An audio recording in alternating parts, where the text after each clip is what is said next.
Hello, everyone. Welcome to the Little Chapel of Faith. My name is Tina. If you're new here, welcome. If you're returning, welcome back. We have platforms on Instagram, Facebook, YouTube, and TikTok. If you're on any of those or all those, please like, subscribe, and share. We are here with the readings of the Diary of Saint Faustina. We are on book 4, page 470, number 1307.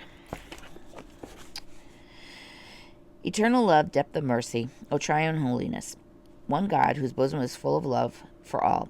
As a good father, you scorn no one. O love, O God, love, living fountain, pour yourself upon us, your unworthy creatures. May our misery not hold back the torrents of your love, for indeed there is no limit to your mercy. Jesus, I've noticed that you seem to be less concerned with me. Yes, my child, I'm replacing myself with your spiritual director, Father Andres. He is taking care of you according to my will. Respect his every word as my own. He is the veil behind which I am hiding. Your director and I are one. His words are my words. When I make way of the cross, I am deeply moved at the 12th station. Here I reflect on the omnipotence of God's mercy, which has passed through the heart of Jesus. In this open wound of the heart of Jesus, I enclose all poor humans and those individuals whom I love, as often as I make the way of the cross. From the fount of mercy issue the two rays. This is the blood and the water. With the immensity of their grace, they flood the whole world. I'm sorry, I'm really having a problem reading today. When one is ill and weak, we must constantly make efforts to measure up to what others are doing, as a matter of course. But even those matters of course things cannot always be managed. Nevertheless, thank you, Jesus, for everything, because it is not the greatness of the works, but the greatness of the effort that will be rewarded. What is done out of love is not small. O my Jesus, for your eyes see everything. I do not know why I feel so terribly unwell in the morning. I have to muster up all my strength to get out of bed, sometimes even to the point of heroism. The thought of Holy Communion gives me back a little more strength. And so the day starts with a struggle and ends with a struggle.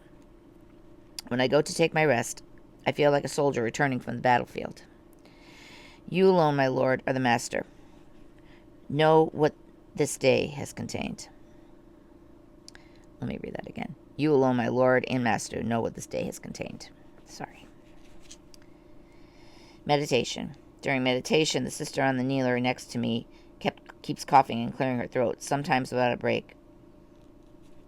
It occurred to me once that I might take another place for the time of the meditation, because Mass had already been offered.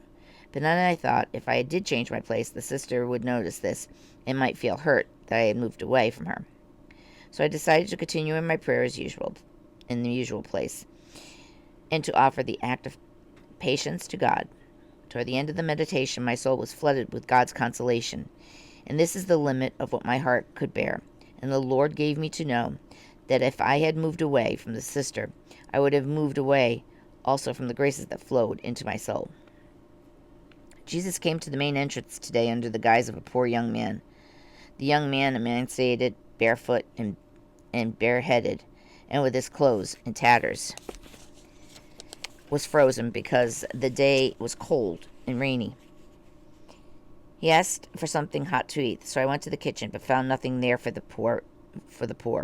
But after searching for some time, I succeeded in finding some soup, which I reheated, into which I crumbled some bread, and I gave it to the poor young man, who ate it.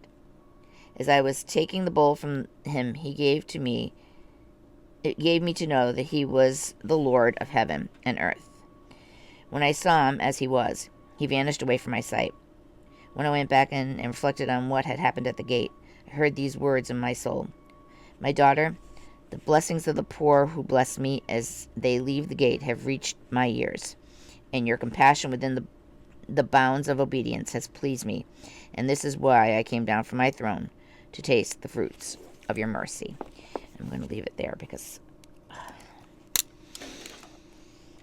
super struggling today with reading. I'm so sorry. If you remember the last time, I think it was the last reading we did, or the one before, when she didn't have anything to give to someone who came at the door, so I'm assuming that that was another chance for her to, to do that. So, but anyway, that's our readings for today. I do apologize for a little bit of stumbling in between. As any of you who've been here for a long time know, that I have a great problem reading with my eyes that will hopefully be rectified in the next year or so. But until then, I hope you have a beautiful day. Be well, be safe, be kind to each other. May God bless us all.